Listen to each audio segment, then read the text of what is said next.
Okay, I want to try a little experiment to kick things off. Just for a second, I want you to close your eyes. Okay.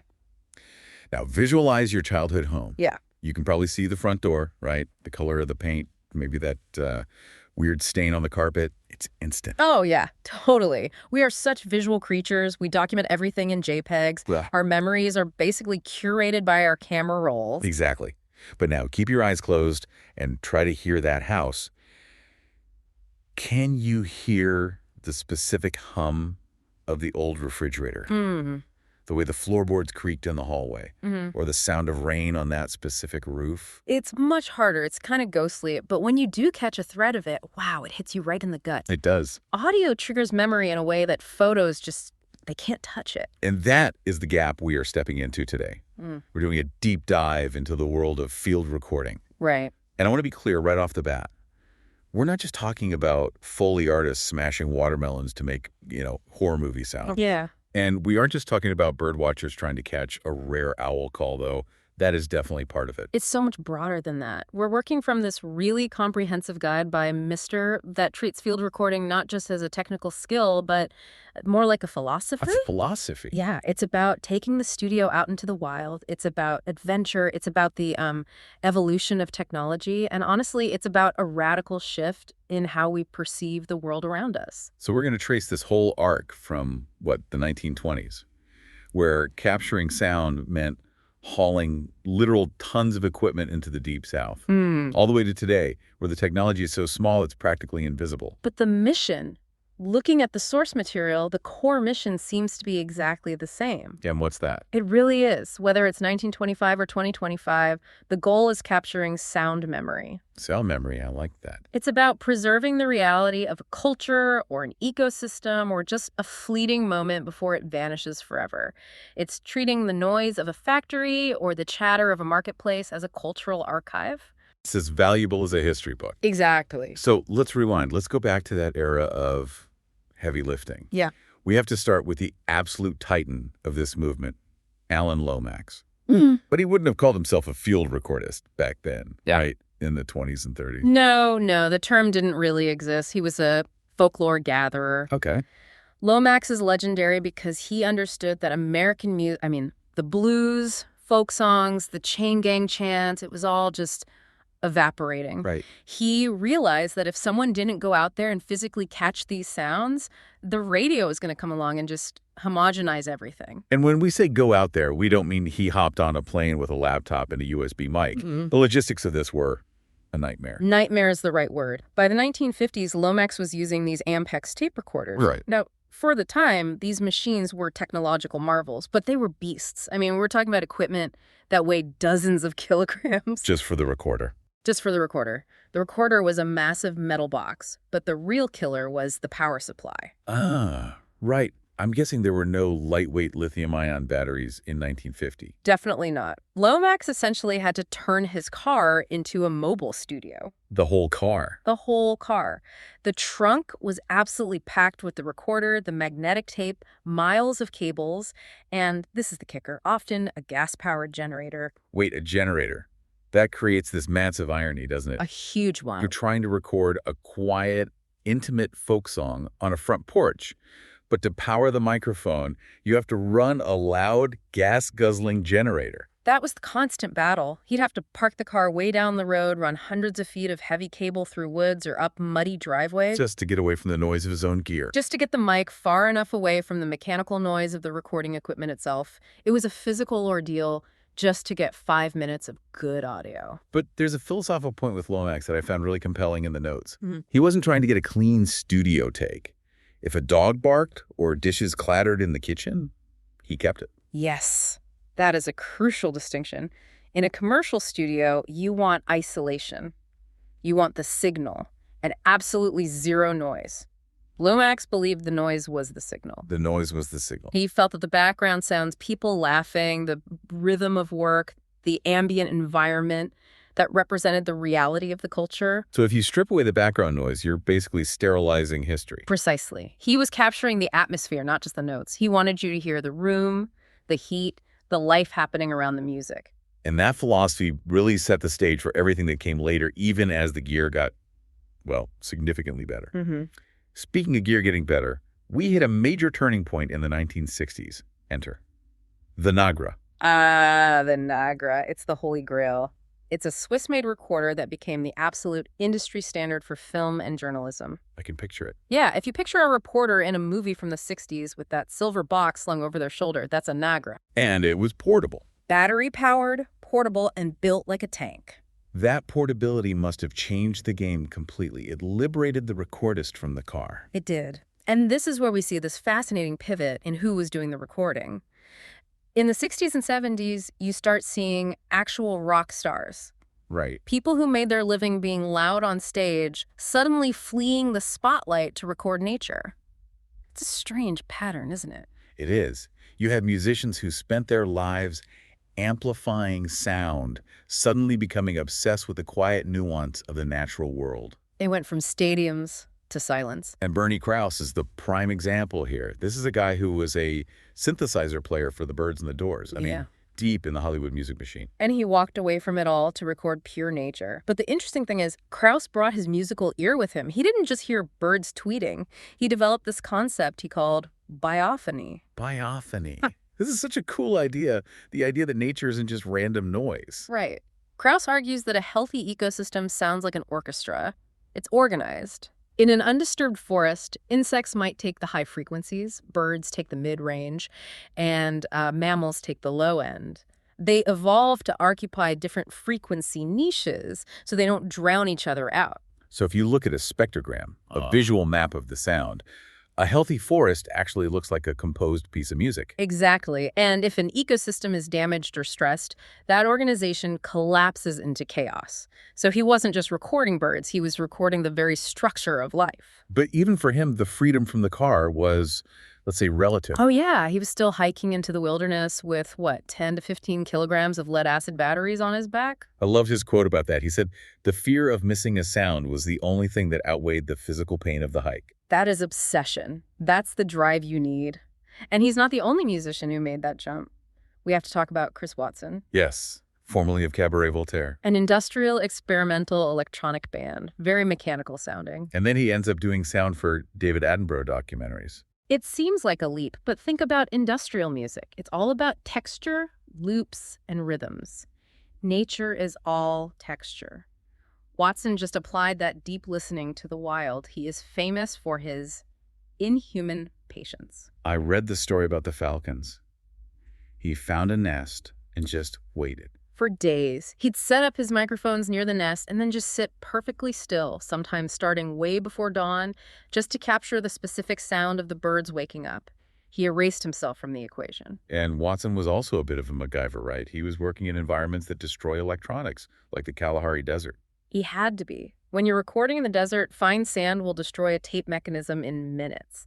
So he built these custom housings, essentially waterproof bags combined with tightly woven sand cloths. To filter the air but let the sound through. Exactly. He trusted his Nog implicitly. He said he'd never seen one stop working, but he treated it with a lot of respect. His work, El Tren Fantasma, The Ghost Train, that's the one that really stood out to me. It feels like a bridge between nature and human history. It's a masterpiece. Watson spent a month on a railway line in Mexico right before it was permanently shut down. Wow. He rode the train, he recorded the tracks, the passengers, the landscape rushing by. So it's a sonic obituary. It is. When you listen to it, you aren't just hearing a train. You're feeling the rhythm of a life that no longer exists. It connects right back to Lomax's idea of sound memory. He preserved an entire transportation system in audio form. So we've moved from archiving folk songs to archiving nature, and now trains. But then the field takes a turn into the abstract. We enter the realm of sound art and acoustic ecology. This is where we stop trying to capture a specific subject and start trying to change how the listener perceives reality itself. This is the deep end of the pool. And the key figure here is Hildegard Westerkamp. She is part of the World Soundscape Project, and she introduced the concept of the sound walk. Which is pretty much exactly what it sounds On like. the surface, yes. It's walking through an environment while listening. But Westerkamp added intention. She would lead groups and instruct them to listen to the sound you hear right now. It sounds simple, but we are experts at filtering things out. We ignore the traffic, the ventilation, the footsteps. She forced people to unclog their ears. She had a really interesting take on city noise, too. Most of us hate the sound of construction or traffic. We treat it as just garbage. She challenged that view. She saw city noise not as trash, but as modern city poetry. Her piece, Kit's Beach Soundwalk, is a classic. She narrates what she is hearing, guiding your attention to the tiny click of barnacles or the distant roar of the city, showing you how they all interact. Well, it's almost like guided meditation, but for your ears. But then you have someone like Francisco Lopez who takes immersion to a level that is almost aggressive. Lopez is intense. He wants to destroy the visual completely. If you go to one of his live performances, he often hands out blindfolds to the audience. Mandatory blindness. He calls it acousmatic, listening without seeing the source. He wants to erase the boundary between the audience and the sound. He doesn't want you looking at a laptop on stage. He wants you inside the hurricane. And his famous work, La Selva, the rainforest recording, that has a crazy backstory about the gear, right? This was the 90s? Yes, so he was using DAT digital audio tape. It was the high-tech format of the time. But he was in the Costa Rican rainforest during the rainy season. The humidity was so high that mold actually started growing inside the cassette tapes. You're kidding. That sounds like a complete disaster. It nearly was. He risked losing the entire project. But Lopez has this philosophy of entrusting the gear to nature. He accepted that the glitch, the decay, the struggle, it was all part of the piece. And when you listen to La Selva, it feels heavy and humid because it was a struggle to capture. So we have blindfolds and moldy tapes. But then there's Toshiya Tsunoda, who seems to go in the complete opposite direction. He's not looking for poetry. He seems like he's looking for data. Tsunoda is fascinating because he treats sound as physical vibration in space. He's less interested in what is making the sound and more interested in how the space itself vibrates. The example that blew my mind in the notes was the asphalt experiment. This is classic Tsunoda. He found a hollow air pocket underneath a layer of asphalt on a road. Now, most people would just record the cars driving by. Tsunoda placed a microphone inside that tiny air pocket. So he's recording the vibration of the road itself from the inside. Exactly. He's recording the resonance of that specific chamber. He uses contact microphones, which don't record air. They record vibration through solid objects and all these DIY sensors. So he's asking questions like, what does the vibration of this fence post sound like? Or what is the standing wave inside this empty bottle? Yeah. It changes the definition of a subject. Yeah.